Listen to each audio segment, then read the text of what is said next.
ಅನಂತಕುಮಾರ್ ಹೆಗಡೆ ಮತ್ತೊಂದು ವಿವಾದವನ್ನ ಸೃಷ್ಟಿ ಮಾಡಿಕೊಂಡಿದ್ದಾರೆ. ಮುಸಲ್ಮಾನನ ಮಗ ಬ್ರಾಹ್ಮಣ ಹೇಗಾದ ಅನ್ನೋ ಪ್ರಶ್ನೆಯನ್ನ ಕೇಳಿದ್ದಾರೆ.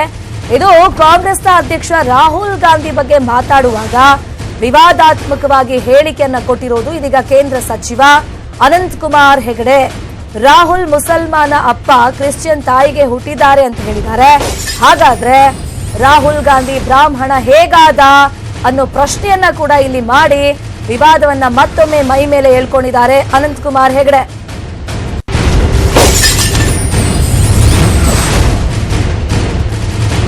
ಇನ್ನು ಭಾರತ ನಡೆಸಿದ ಏರ್ ಸ್ಟ್ರೈಕ್ ಇಡೀ ಜಗತ್ತೇ ಒಪ್ಕೊಂಡಿದೆ.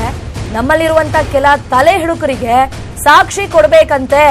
ಕಾಂಗ್ರೆಸ್ ಇಂದ ಇಂತಹ ಬಿಕನಾಸಿ ಪರಿಸ್ಥಿತಿ ಆಗಿದೆ ಅಂತ ಅನಂತಕುಮಾರ್ ಹೆಗಡೆ ಹೇಳಿರೋದು. ಸೈನಿಕರು ಅಲ್ಲಿ ಹೋಗಿ ಹೊಡೆದ್ರು ಅನ್ನುವಂಥದಕ್ಕೆ ಸಾಕ್ಷಿ ಕೇಳ್ತಾರೆ. ಆದ್ರೆ ಆ ಮುಸಲ್ಮಾನನ ಆ ಮಗ ಅವನು ಗಾಂಧಿ ಹೆಂಗಾದ ಬ್ರಾಹ್ಮಣ ಹಂಗದ ಅದಕ್ಕೆ ಸಾಕ್ಷಿ ಕೊಡ್ತಾರೆ ಇವರು. ಮುಸಲ್ಮಾನ ಅಪ್ಪನಿಗೆ ಕ್ರಿಶ್ಚಿಯನ್ ತಾಯಿಗೆ ಹುಟ್ಟಿರ್ತಕ್ಕಂಥ ಈ ಒಂದು ಪರದೇಸಿ ಅವನು ಬ್ರಾಹ್ಮಣ ಹೇಗಾದ ಅದಕ್ಕೆ ಸಾಕ್ಷಿ ಕೊಡ್ತಾನೆ. DNA ಪ್ರೂಫ್ ಕೊಡ್ತಾನಾಗಿದ್ರೆ ಸಿದ್ದರಾಮಯ್ಯ ಪುಂಗಿದಾಸ ಅಂತ ಈಶ್ವರಪ್ಪ ವ್ಯಂಗ್ಯವಾಡಿದ್ದಾರೆ. ವಿಧಾನಸಭಾ ಕ್ಷೇತ್ರಕ್ಕೆ ಇಬ್ರು ರಾಜೀನಾಮೆ ನೀಡೋಣ. ಶಿವಮೊಗ್ಗದಲ್ಲಿ ನಾನ್ ನಿಲ್ತೀನಿ, ಬಾದಾಮಿಯಲ್ಲಿ ನೀವು ನಿಲ್ಲಿ.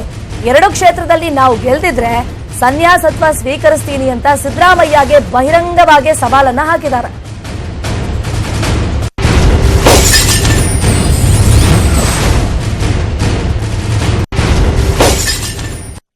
ನಾನು ಒಂದೇ ಸವಾಲು ಹಾಕ್ತೀನಿ ಸಿದ್ದರಾಮಯ್ಯ, ನೀವು ಕೂಡ ಬಾದಾಮಿ ರಾಜೀನಾಮೆ ಅಸೆಂಬ್ಲಿ, ನಾನು ಶಿವಮೊಗ್ಗ ಅಸೆಂಬ್ಲಿ ರಾಜೀನಾಮೆ ಕೊಡ್ತೀನಿ. ಎರಡಕ್ಕೆ ಒಂದು ಸ್ಪರ್ಧೆ ಮಾಡಿ ನಾನು ಇಲ್ಲಿ ಸ್ಪರ್ಧೆ ಮಾಡ್ತೀನಿ. ಯಾರು ಶಿವಮೊಗ್ಗ ಹಾಕಿ ನಾವು ಬಿಜೆಪಿಯಲ್ಲಿ ಯಾರಾದರೂ ಕೂಡ ಬಾದಾಮಿಗೆ ಹಾಕ್ತೀವಿ. 2 ಸೀಟ್ ನಾವು ಗೆಲ್ಲಿಲ್ಲ ಅಂದರೆ ಬಿಜೆಪಿಯಿಂದ ನಾನು ರಾಜಕೀಯ ಸನ್ಯಾಸ ಸ್ವೀಕಾರ ಮಾಡ್ತೀನಿ.